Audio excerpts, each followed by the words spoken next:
This year I wasn't there. And they came back and they go, where's that Dr. Gosar? And my good friend Ron Bowen from Utah said, well, he's gone. But there's some good news. He's running for Congress. And they go, yeah! That's the thing that we have to do, is creative solutions. And one of the things I've always said is that when I want to give my time as a professional, as a dentist, I am gifted. Take my money, that's one thing. But allow me to give you what I've learned. And that's here, and that's here. And it's called credentialing. The federal government doesn't want to credential private practitioners to come into practice on these facilities. It's about time that we open those doors up and made it streamlined so that I can give you the very best of what I know, and everybody else, every other doctor and every other dentist, every other healthcare professional doing the same thing. It's about time we rewarded service to this country.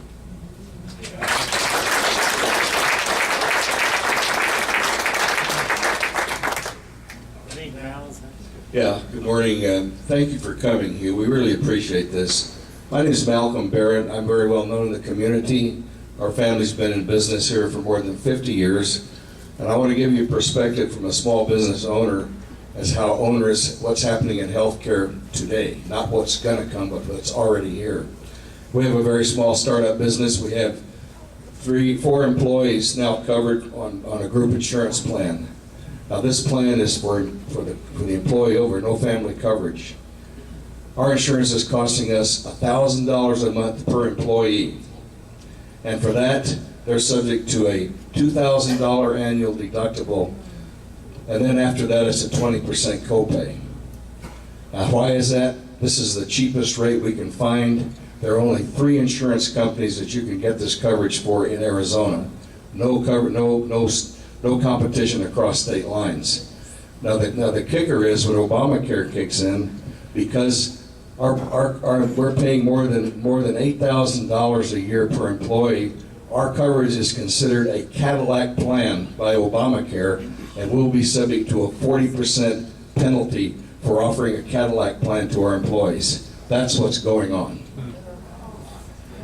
Well, Mal, when you talk about understanding this, if you want to have competition across state lines, remember that Insurance Act I was talking to you about? In order to unfold all of that, you must remove that, because then you have true competition across state lines. That's what you have to have the ability to do. So those are the things that this is the fallacy. And folks, I also want to remind you, every woman in this room, remember last year about March when the public health service came out and said, you don't need mammograms until you're 50. And it was quite the opposite in the literature. Well, that's something that the professions have had to fight, is this evidence-based medicine without your inclusion. There's a lot more to this than meets the eye. And you definitely need a digger. So I hope you get the idea. I'm kind of a digger. Right back here. Paul, at one point in the Senate, one of the Senate iterations of Obamacare, there was speculation that there was a poison pill that would preclude rescinding this bill once it had been signed by the president. So that's one question. The second is, we're small business owners. I was formerly an executive with a healthcare provider, so I had access to all the financials, and I know how challenging that is. Can they do anything about EMTALA, which is the requirement that they treat everybody who comes to an emergency room without regard to ability to pay or proof of identification?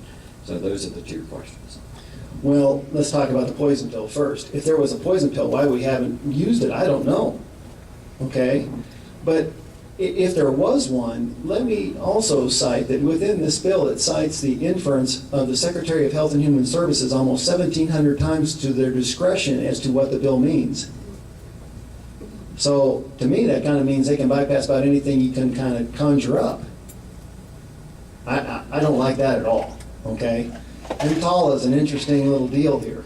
I like to make a comparison. If most of you have heard me speak, one of the biggest things I feel that we have a support mechanism from is our Native American friends, our compatriots. And that is that through the Self-Determination Act. They used to be able to get, and I'm coming back to the question, that this explains it a little bit. They have the ability, in the past, it was a series of 1-year renewable contracts